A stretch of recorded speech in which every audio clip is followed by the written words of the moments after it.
கணக்கு பார்க்கறதுக்கு வரி போட முடியுமா? ஏற்கனவே நிர்வாகம் வரி வாங்கிடுறேன், கணக்கு பார்க்கறது 228 கோடி ரூபா போடுறாங்க.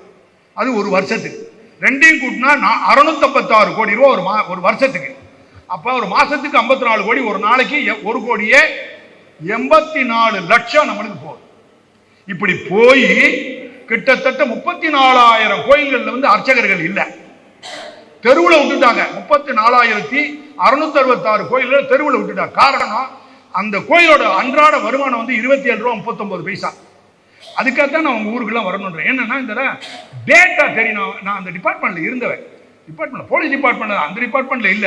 அதுக்கு பிறகு அந்த டிபார்ட்மெண்ட்டுக்கு எகென்ஸ்டா நடவடிக்கை எடுக்கும் போது என்னைய கால வருவான்ல, அட்டாக் பண்ணுவான் இல்லையா? அதனால நான் கரெக்டா வலுவா நிக்கணும்ல.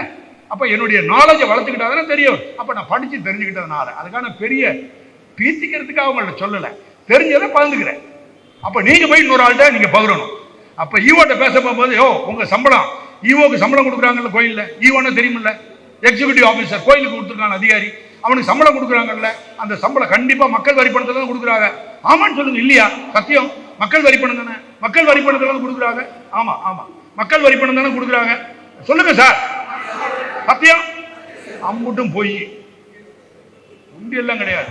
கோயிலோட வருமானம் கோயில் நிதியில இருந்து கொடுக்குறாங்க. எவ்வளவு தப்பு நடக்குது பாருங்க.